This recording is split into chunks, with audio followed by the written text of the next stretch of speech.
غیر ذالک من الآیات، اس کے علاوہ اور دوسری آیات جو دلالت کرتی ہیں کہ اللہ تبارک و تعالیٰ مخلوقات میں سے کسی بھی چیز کا کسی سے بھی کچھ بھی محتاج نہیں ہے۔ اور جو لوگ اس کی طرف بیٹے کی نسبت کرتے ہیں یا بیوی کی نسبت کرتے ہیں یا پہلے اور پھر دوسرے نمبر پر بیٹے کی، تو اللہ عز و جل ان تمام چیزوں سے بے نیاز ہے، اس کو ایسی کوئی چیز کی ضرورت اور حاجت نہیں ہے، جیسا کہ اللہ نے فرمایا یا ایھا الناس، اے لوگو۔ الناس کہاں؟ یہاں دنیا کے تمام لوگ ہیں اس میں۔ اے لوگو انتم الفقراء الی اللہ، تم سب کے سب اللہ کے فقیر ہو۔ اب لوگوں میں تم سب کہا تو اس میں انبیاء، فرشتے، اولیاء، عام لوگ، نیک لوگ، برے لوگ سب آ گئے، سب، یہاں تک کہ انسان جن کے علاوہ نباتات، جمادات، آسمان، زمین، پیڑ پودے، کائنات کی ہر موجود چیز سب اللہ کے محتاج ہیں۔ واللہ هو الغنی، یہاں تو لوگوں سے خطاب کہا، میں اور بھی وضاحت سے کہہ رہا ہوں۔ اور اللہ غنی ہے، بے نیاز ہے، اس کو کسی کی حاجت نہیں ہے۔ الحمید ہے، لائق تعریف، یعنی حمد کی جتنی بھی خوبیاں اور خوبیاں ہو سکتی ہیں وہ ساری کے ساری اس کے اندر جمع ہے۔ کمالات کا وہ مالک ہے، متصف ہے۔ ان یشاء یذہبکم ویأتی بخلق جدید، اگر وہ چاہے، اس کو کسی کی ضرورت نہیں، وہ چاہے تو تم سب کو ختم کر دے گا اور نئی مخلوق کو پیدا کر لے گا۔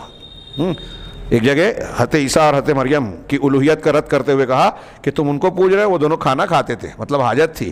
اگر اللہ چاہے حضرت عیسیٰ کو، حضرت مریم کو اور پوری کائنات کو تباہ کر دے تو اللہ کا کیا بگڑے گا؟ اس کا کیا نقصان ہوگا؟ اس نے بنایا، اس نے ختم کر دیا۔ ہاں تو وہ چاہے تو حضرت مریم، حضرت عیسیٰ اور پوری کائنات کو تباہ کر سکتا ہے، وہ بے نیاز ہے۔ کہا اگر وہ چاہے تو تم سب کو ختم کر دے اور نئی مخلوق لے آئے۔ وما ذالک علی اللہ بعزیز، یہ کام اللہ پر کوئی مشکل نہیں ہے، بھاری نہیں ہے۔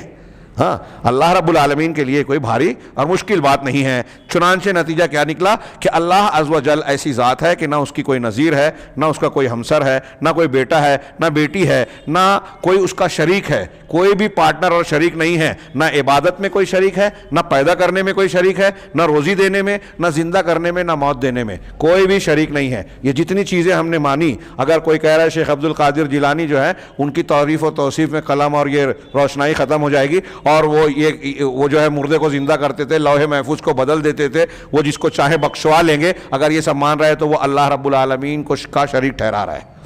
اللہ رب العالمین کا کوئی شریک نہیں ہے، وہ اکیلا ہے، شریک نہیں ہے، وہ صمد ہے۔ ہاں اس کا کوئی بیٹا نہیں ہے، اس کا کوئی عبادت میں، پیدا کرنے میں، رزق دینے میں، زندگی اور موت میں کوئی شریک نہیں ہے۔ وہ فعال لما، اس کے فیصلے کو کوئی بدل نہیں سکتا۔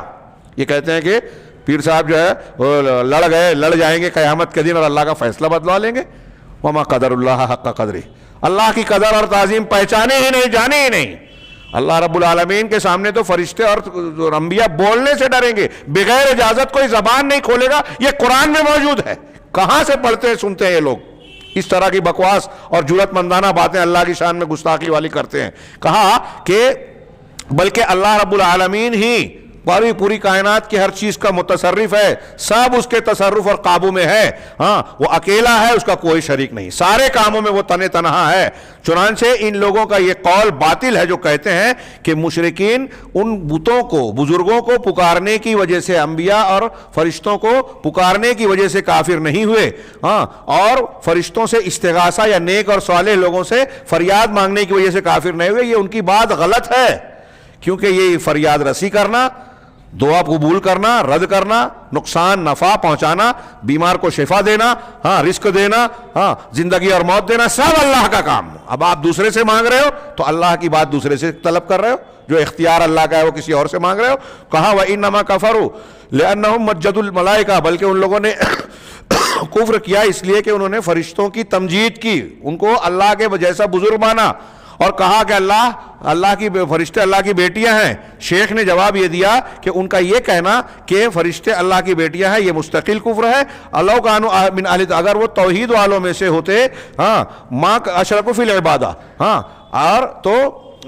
اور شرک عبادت میں اللہ کا شریک نہیں کرتے، تب اس قول کی وجہ سے ہی کافر ہو جاتے۔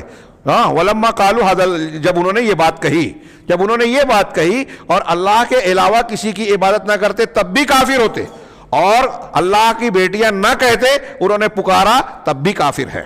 کہا والمقصود، حاصل کلام اور مقصود یہ ہے کہ ان کو پکارنا فرشتوں کو، نیک صالحین کو، اور فرشتوں سے فرشتوں کو پکارنا، استغاثہ کرنا، اسی طرح انبیاء اور صالحین کو پکارنا، ان سے فریاد طلب کرنا، یہ کفر اور شرک مستقل ہے، یہ الگ سے ایک کفر اور شرک ہے۔